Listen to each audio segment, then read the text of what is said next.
Welcome to my channel Vasumati creation. देखंतु आपनकर जो पोषण मास पालन प्रत्येक वर्ष सेप्टेम्बर मासरे होई थाए।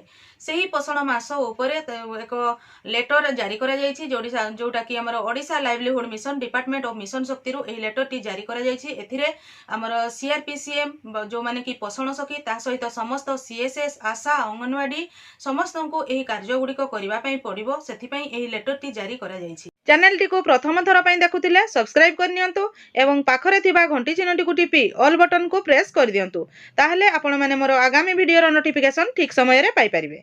एही लेटर टी आसीछि 26 सेप्टेम्बर 2025 तारिख रे। लेटर नंबर होछि 1078।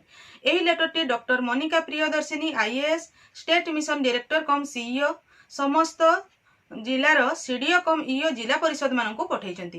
एही चिठीर सब्जेक्ट रहिछि जे activity to be conducted during Rashtriya Poshan माह 2025। राष्ट्रीय पोषण मास 2025 पालन अवसर रे विभिन्न प्रकार जो एक्टिविटी गुडिक पालन करा जिवो, को लेवल रे को एक्टिविटी करा जिवो से उपरे एही लेटर टी जारी करा जायछि।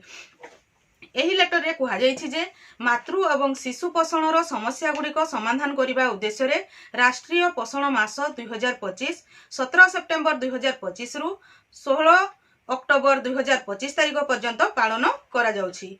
एही पोषण मास पई महिला और शिशु विकास मंत्रालय द्वारा चिन्हट विषय वस्तु गुडिक हैला जो गुडिक कि एही जो पोषण मास समय रे जो विषय वस्तु गुडिक रहिबो, जो गुडा को एक्टिविटी विभिन्न प्रकार हेबो से गुडिक हैला खाद्य रे चीनी लूण एवं तेल कम करी शरीर रो ओजन को नियंत्रण रे रखिबा। 2 नंबर होची प्रचार प्रसार माध्यम रे तृणमूल स्तर रे आत्मनिर्भरशील हेबा। 3 नंबर बाल्यकालर जत्न एवं शिक्षा उपरे।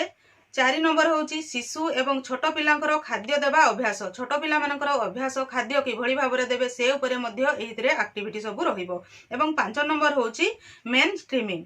ए विषय गुडिक कोन ताहा आगामी दिन रे आपण माने जानि परिबे। आपनकर ब्लॉक लेवल रे ट्रेनिंग हेबो, सेथिरे आपण मानकू कहि परिबे आपण सेही हिसाब रे कोन केमती कोन कार्य करिवे। एही प्रोग्राम रो कार्यर डिटेल्स एनेक्सर 1 रे दिया जायछि, जोटा कि एनेक्सर 1 सेथिरे आपण माने पाई परिबे।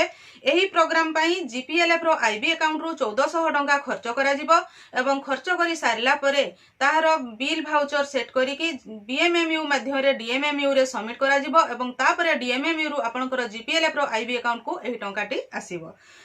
एनेक्सर 2 रे जो पोस्टर बैनर दिया जायछि सेही पोस्टर बैनर गुडिक सहित आपण जो प्रोग्राम गुडिक करिवे, जो आपनकर विभिन्न 5टी जो प्रोग्राम कहली सेही प्रोग्राम गुडिक एही एक मास मध्य रे जोटा कि 17 सेप्टेम्बर 2025 रु 16 अक्टोबर 2025 तारिख मध्य रे सेही प्रोग्राम गुडिक करा जिवो। सेही समय रो विभिन्न टाइम टू टाइम सेमानकर फोटो बैनर थिबा जो पोस्टर बा बैनर थिबा रो जो समस्त एक्टिविटी गुडिकर फोटो डीएमएमयू एवं बीएमएमयू रो अधिकारी माने पोषण अभियान पोर्टाल रे अपलोड करिवे। एटा डेली बेसिस समान को अपलोड करिवा पई पड़िबो।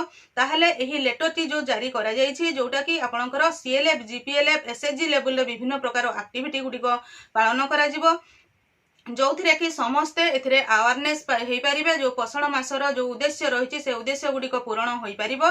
सेथि पई एई जो प्रोग्राम रखा जायछि से प्रोग्राम हिसाब रे आपनकर 17 सेप्टेम्बर 2025 रु 16 अक्टोबर 2025 मध्य रे एही प्रोग्राम गुडी को पालन करा जिवो, जोटा कि ब्लॉक अधिकारी माने तांकर जे सीएसएस एवं पोषण सखी जो माने अछंती से मानकू ट्रेन करिवे। सेही हिसाब रे एही कार्य गुडी को हबो। म आशा करूछि आपण माने एही वीडियो माध्यम रे जो आपनकर 17 सेप्टेम्बर 2025 रु 16 अक्टोबर 2025 तारिख मध्य रे राष्ट्रीय पोषण मास पालन उपरे जो एक्टिविटी गुडी करबा कथा से विषय रे एही लेटर माध्यम रे आपण माने डिटेल्स जानि परिथिबे। आजिरो वीडियो रे बास एतिकी। आजिरो वीडियो टी को आपण शेष पर्यंत देखिथिबारु आपनको बहुत बहुत धन्यवाद। नमस्कार।